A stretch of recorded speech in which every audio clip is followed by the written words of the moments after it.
बड़ी खबर आज की यह है कि इजराइल ने हमास और हिजबुल्लाह के एक बहुत बड़े हमले को नाकाम कर दिया है। आज इजराइल ने भी यह पूछा है कि हमास और हिजबुल्लाह के जो आतंकवादी इजराइल के लोगों को सिर्फ उनके धर्म के कारण मार देना चाहते हैं, क्या उन आतंकवादियों को जड़ से खत्म नहीं कर देना चाहिए?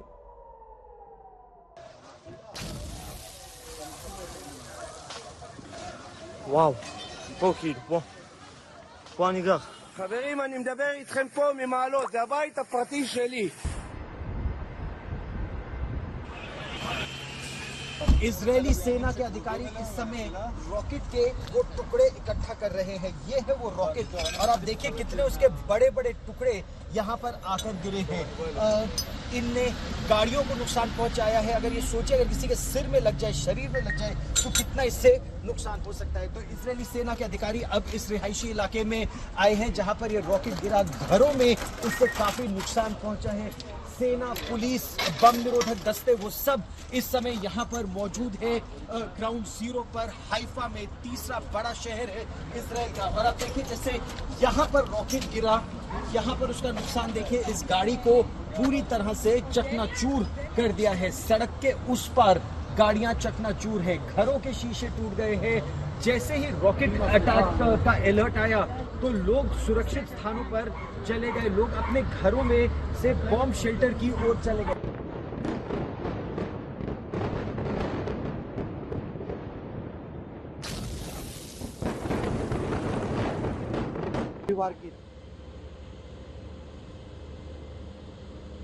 आप अभी भी देख सकते हैं सड़कों की क्या हालत है और धमाके जो हैं मेरे पीछे लगातार हो रहे हैं। अब यहाँ पर जो इस सड़क को बंद कर दिया गया है और इसके पीछे जो है, क्योंकि किसी भी क्षण जो है इजराइल की तरफ से यहाँ पर और एक जो है धमाका हो सकता है, क्योंकि 12 बजे रात को यहाँ पर। आज हम आपको यह भी बताएंगे कि एक साल के बाद ये युद्ध आज किस मोड़ पर खड़ा है और अब यहां से ये युद्ध कहां जा सकता है।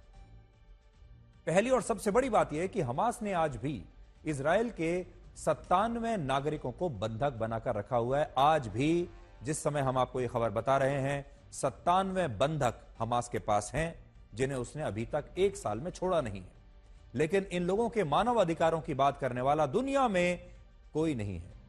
ऑल आइज ऑन रफा की सब बात करते हैं, लेकिन हमास ने इजराइल के जिन नागरिकों को बंधक बनाकर रखा है उनके मानव अधिकारों को लेकर आज कोई प्रोटेस्ट नहीं हो रहा, कोई उनके बारे में बात नहीं कर रहा। ये उनकी तस्वीरें हैं और आज हम ये चाहते हैं कि बहुत सारे लोग ऐसे हैं जो विरोध प्रदर्शन कर रहे हैं, प्रोटेस्ट कर रहे हैं, कह रहे हैं कि ये युद्ध रुकना चाहिए, लेकिन उन्हें आज इन लोगों के मानव अधिकारों की भी बात करनी होगी, इन लोगों के परिवारों की भी बात करनी होगी। सोचिए, अमेरिका खुद को शांति दूत बताता है, लेकिन कड़वी सच्चाई ये है कि यूक्रेन और गाजा समेत दुनिया के जिन 13 देशों में इस समय अशांति है, अस्थिरता है, वहां अमेरिका के डॉलर और उसी के हथियार इस्तेमाल हो रहे हैं, जिससे आप अमेरिका के असली चरित्र को भी समझ सकते हैं। ये सारी जो लड़ाई हो रही है इसमें अमेरिका में बने हुए हथियारों का ही इस्तेमाल हो रहा है।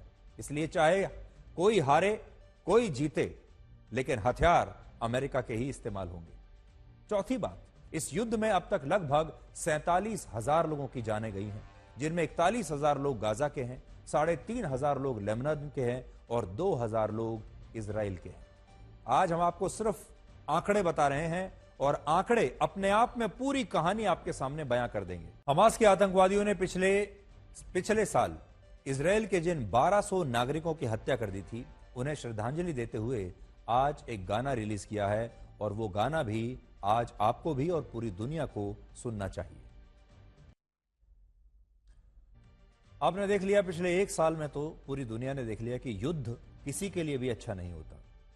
ना ये हमास के लिए अच्छा है, ना ये इजराइल के लिए अच्छा है, ना ही किसी और देश के लिए ये अच्छा है। इसलिए आज हम यही कहना चाहेंगे कि ये युद्ध जल्दी से जल्दी समाप्त होना चाहिए, जल्दी से जल्दी इस इलाके में शांति स्थापित हो और जिन लोगों को अभी तक हमास ने बंधक बनाकर रखा हुआ है, हमास को उन सारे बंधकों को अब छोड़ देना चाहिए। अब हम आपको अपने देश के एक नए गीतकार से मिलवाते हैं, क्योंकि आज हम आपको प्रधानमंत्री मोदी के 2 रूप दिखाएंगे, जिनमें उनका एक रूप एक प्रशासक और सेवक का है और दूसरा रूप एक गीतकार का है। आपने बिल्कुल ठीक सुना, अपने कानों पर विश्वास आपको करना होगा।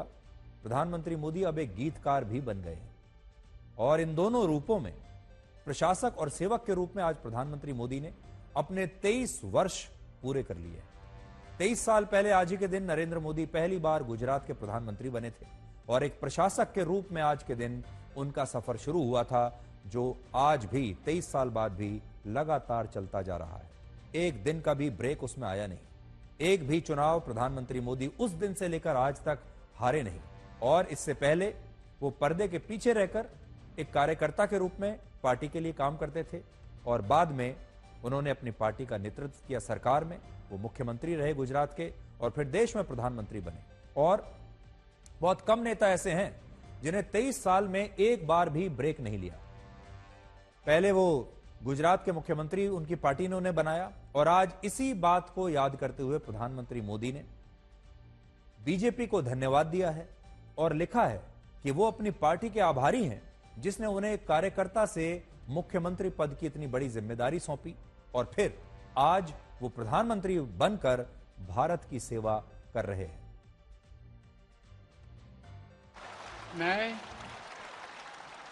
मैं नरेंद्र दामोदर दास मोदी ईश्वर की शपथ लेता हूं कि मैं विधि द्वारा स्थापित भारत के संविधान के प्रति सच्ची श्रद्धा और निष्ठा रखूंगा। भारत के संविधान के प्रति सच्ची श्रद्धा और निष्ठा रखूंगा। तो 23 वर्ष प्रधानमंत्री मोदी के रहे हैं गवर्नेंस में, सरकार को चलाने के लिए वो 23 वर्षों से मुखिया रहे हैं और इस दौरान वो गुजरात के मुख्यमंत्री रहे और फिर भारत के प्रधानमंत्री रहे 2014 से लेकर और अब तक वो भारत के प्रधानमंत्री हैं। नए नए रिकॉर्ड्स उन्होंने बनाए हैं और जवाहरलाल नेहरू के अलावा वो देश के अकेले ऐसे प्रधानमंत्री हैं जिन्होंने 3 टर्म इस तरह जीतकर अपनी सरकारें बनाई हैं केंद्र सरकार में। लेकिन प्रधानमंत्री मोदी बाकी नेताओं से, बाकी प्रशासकों से, बाकी मुख्यमंत्रियों से और बाकी के प्रधानमंत्रियों से अलग कैसे हैं? अगर आप उनकी तुलना करेंगे तो क्या उनका सेवा करने का जो स्टाइल है, जो उनका अंदाज है, उनकी जो सोच है, उनकी योजनाएं हैं, क्या वो बाकियों से अलग हैं?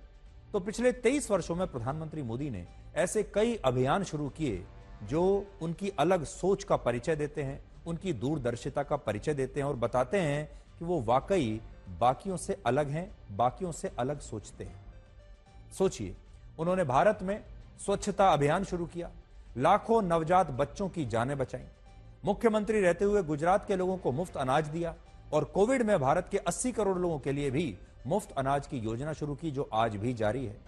गुजरात में मुख्यमंत्री रहते हुए खेल महाकुंभ की शुरुआत की और प्रधानमंत्री बनकर देश के खेलो इंडिया अभियान को शुरू किया।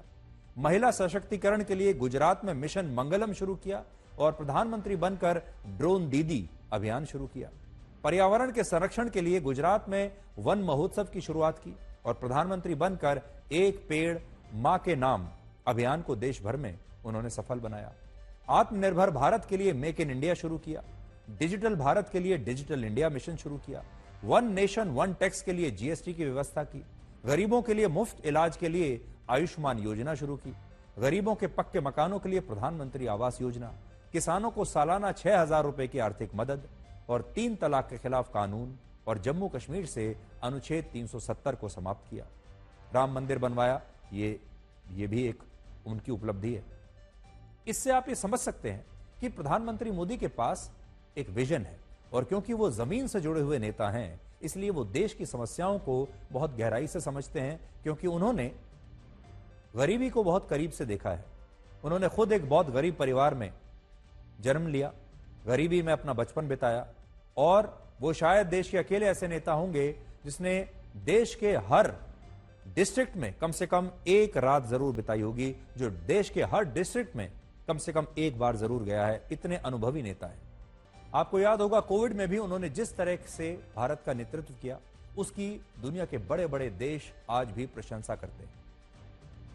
यह प्रधानमंत्री का पहला रूप है जिसमें वो एक प्रशासक के तौर पर आपको दिखते हैं, एक सेवक के तौर पर आपको नजर आते हैं और उन्होंने अपनी नई नई योजनाओं के जरिए अपनी एक अलग छाप एक एडमिनिस्ट्रेटर के तौर पर छोड़ी है और पूरी दुनिया ने उनके इस हुनर को देखा और इसकी तारीफ की है और इसकी वजह से वो पूरी दुनिया के सबसे लोकप्रिय नेताओं में बन गए। लेकिन ये सब तो आपने इससे पहले भी बहुत बार सुना होगा, लेकिन आज हम आपको कुछ ऐसा रूप उनका दिखाने वाले हैं जो बिल्कुल नया है और ये उनका जो रूप है ये है एक गीतकार का रूप। क्या कभी आप कल्पना कर सकते हैं कि आपको सुनने को मिले कि इस गीत के बोल लिखे हैं नरेंद्र मोदी ने। प्रधानमंत्री मोदी ने नवरात्रि में देवी दुर्गा के लिए एक गीत लिखा है और इस गीत का शीर्षक है आवती कला है और वो गीत आज हम आपको सुनवाना चाहते हैं। उसका एक वीडियो तैयार हो चुका है और ये जो गीत आप सुनेंगे इसके गीतकार हैं स्वयं प्रधानमंत्री मोदी। आप में से बहुत कम लोग इस बात को जानते होंगे कि प्रधानमंत्री मोदी एक लेखक, कवि और गीतकार भी हैं। आप उन्हें एक नेता के तौर पर तो जानते हैं कि वो राजनीति में हैं, वो एक पॉलिटिकल पार्टी के लिए काम करते हैं, वो भारत के प्रधानमंत्री हैं, वो गुजरात के मुख्यमंत्री रह चुके हैं और वो एक नेता हैं। लेकिन इसके अलावा भी उनके कुछ और रूप हैं जिनके बारे में शायद आप में से बहुत सारे लोगों को नहीं पता होगा। वो लेखक भी हैं, वो कविताएं भी लिखते हैं और वो गीत भी लिखते हैं। उन्होंने 2 पुस्तकें और कई कविताएं लिखी हैं जिनमें ज्यादातर कविताएं देशभक्ति और प्रकृति से संबंधित होती हैं। वर्ष 2021 में जब नया वर्ष आया था तब उन्होंने गीत लिखा था जिसके बोल थे अभी तो सूरज उगा है। इसके अलावा प्रधानमंत्री मोदी नवरात्रि में गरबा के लिए भी इससे पहले भी कई गीत लिख चुके हैं और अक्टूबर 2019 में जब वो तमिलनाडु के महाबलीपुरम गए थे तब वहां उन्होंने समुद्र की लहरों से संवाद करते हुए एक कविता लिखी थी जिसका शीर्षक था हे सागर तुम्हें मेरा प्रणाम। जिस भारत को कृषि प्रधान देश कहा जाता है उस भारत में किसान होना कितनी बड़ी सजा है और हमारे देश में जो आड़ती हैं उन्हें कितना ज्यादा फायदा होता है। रिजर्व बैंक ऑफ इंडिया की एक नई रिपोर्ट के मुताबिक भारत में किसानों की फसलों का असली लाभ किसानों को नहीं बल्कि आड़ती और व्यापारियों को मिलता है। आपने कई बार सोचा होगा कि कृषि प्रधान देश तो है हमारा देश, हम कहते भी हैं जय जवान जय किसान, लेकिन हमारे देश में किसानों की जय तो हम कहते हैं, जय जयकार करते हैं, लेकिन फिर भी इतनी मेहनत के बाद भी हमारे देश के किसान दुखी रहते हैं। हमारे देश के किसान इतने गरीब हैं। हम कहते हैं कि भारत कृषि प्रधान देश है, लेकिन ऐसे देश में भी किसान गरीब कैसे रह सकते हैं, किसान परेशान कैसे रह सकते हैं, किसान दुखी कैसे रह सकते हैं। तो अब एक नई रिपोर्ट आई है और जब आप ये देखेंगे तो हमारे देश के जो किसान हैं उन्हें तो ये बात समझ में आएगी, पूरे देश के लोगों को भी समझ में आएगा कि किसानों के असली दुख का कारण क्या है। अगर आप लोग बाजार से 1 किलोग्राम टमाटर 100 रुपए में खरीदते हैं आज, तो इस टमाटर की खेती करने वाले किसान को इसमें से सिर्फ 33 रुपए 50 पैसे मिलते हैं। 100 रुपए में से 33 रुपए 50 पैसे किसान को मिलते हैं। आड़ती और जो व्यापारी हैं यानी जो बिचौलिए हैं उन्हें 21 रुपए 30 पैसे मिलते हैं। होलसेलर को 16 रुपए 10 पैसे मिलते हैं और जिस दुकान से आपने ये टमाटर खरीदा उस दुकानदार को 29 रुपए 10 पैसे मिलते हैं। ये 100 रुपए के टमाटर का एक ब्रेकअप मैं आज आपको दे रहा हूं और इसमें से देख लीजिए कि किसान को उस 100 रुपए में से सिर्फ 33.5 रुपए मिलते हैं और बाकी के जो पैसा है वो सब व्यापारी खा जाते हैं। इसका मतलब यह हुआ कि जिस किसान ने अपने खेतों में इस टमाटर को उगाया और दिन रात मेहनत की, उसे सिर्फ 33% हिस्सा मिल रहा है। 33 रुपए मिल रहे हैं 100 रुपए में से। लेकिन जिस आड़ती ने मंडियों में किसानों से उनकी फसल खरीदकर व्यापारियों को आगे बेचा, उसे सिर्फ ये काम करने के लिए 100 में से 21 रुपए मिले। और जबकि आपके इलाके में दुकानों पर इस टमाटर को बेचने वाले दुकानदार को इसी टमाटर से 29 रुपए का फायदा हुआ। और हम आप आज यहां यह नहीं कहना चाहते कि फायदा बाकी के लोगों को नहीं होना चाहिए। किसान मेहनत करता है, आड़ती भी मेहनत करता है, व्यापारी भी मेहनत करता है और दुकानदार भी मेहनत करता है। आड़ती उसे आगे बेचता है, व्यापारी उसे एक जगह से दूसरी जगह, उसका ट्रांसपोर्टेशन का भी खर्चा आता है, उसके स्टोरेज का भी खर्चा आता है। दुकानदार जब उसे खरीद कर लाता है अपनी दुकान में रखता है, उसका भी खर्चा आता है और इन सब ने अपनी मेहनत भी की है। हम यहां ये बिल्कुल नहीं कह रहे कि व्यापारी को फायदा नहीं होना चाहिए, मुनाफा नहीं होना चाहिए, आड़ती को नहीं होना चाहिए या दुकानदार को नहीं होना चाहिए, होना चाहिए। लेकिन क्या आपको लगता है कि किसान का हिस्सा सिर्फ 33% का बचता है? किसान जब ये सब्जियां उगाता है, ये आपके लिए फल उगाता है, बाकी की चीजें, खाने की चीजें आपके लिए उगाता है, क्या उसका जो हिस्सा है वो ज्यादा नहीं होना चाहिए? प्याज की खेती करने वाले किसानों को इसके अंतिम मूल्य का सिर्फ 36.1% हिस्सा मिलता है। टमाटर तो मैंने बता दिया, अब प्याज देख लीजिए। प्याज में 36% हिस्सा किसानों को मिलता है, आड़तियों को 17.5%, होलसेलर को 15% और खुदरा व्यापारी को 31.3% हिस्सा मिलता है। और यही कहानी आलू की भी है। आलू की खेती करने वाले किसानों को इसके अंतिम मूल्य का 36.7%, आड़तियों को 16.2%, थोक व्यापारी को 16% और खुदरा व्यापारी को 31% हिस्सा मिलता है। और इससे आपको यह पता चलता है कि जो किसान इन फसलों के असली मालिक हैं, जिनके खून पसीने की मेहनत से ये फसलें उगाई जाती हैं, उन्हें इसका सबसे कम लाभ मिल रहा है, जबकि आड़ती और व्यापारी इन्हीं फसलों को बेचकर खूब पैसा कमा रहे हैं। और यहां बात सिर्फ आलू, प्याज और टमाटर की नहीं है, अलग अलग फलों में भी किसानों से ज्यादा लाभ आड़तियों को होता है और मंडियों में बैठे बड़े बड़े व्यापारियों को होता है।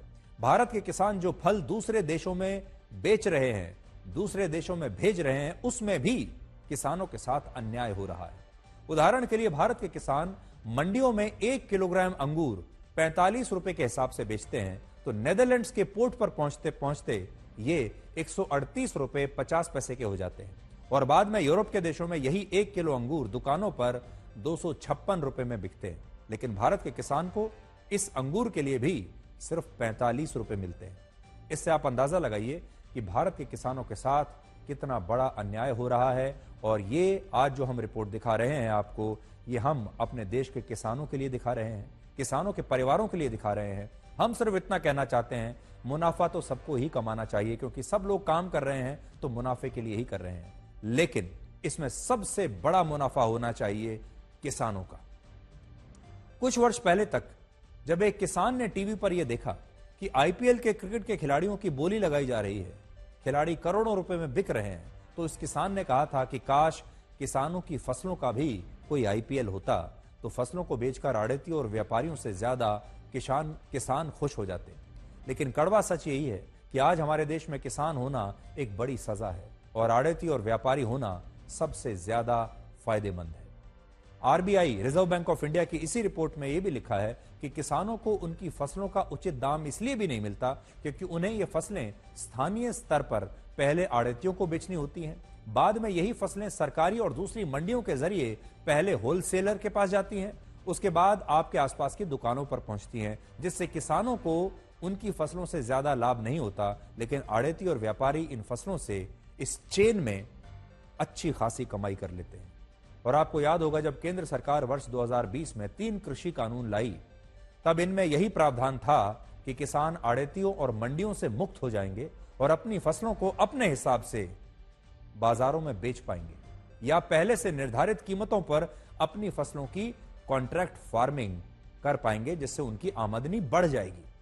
लेकिन उस समय पंजाब, हरियाणा और पश्चिमी उत्तर प्रदेश के आड़तियों के एक बहुत बड़े ग्रुप ने किसानों की मदद से इसका विरोध किया और इसके कारण ये तीनों कृषि कानून वापस हो गए। लेकिन अब पता चल रहा है कि इन कानूनों के रद्द होने से आड़तियों को तो बहुत फायदा हुआ, लेकिन किसानों को आज भी उनकी फसल की सही कीमत नहीं मिल रही और सारा फायदा आड़ती और बड़े बड़े व्यापारियों को आज भी हो रहा है। तो हम कृषि प्रधान देश तो हैं, लेकिन हम आड़तियों के लिए हैं, व्यापारियों के लिए।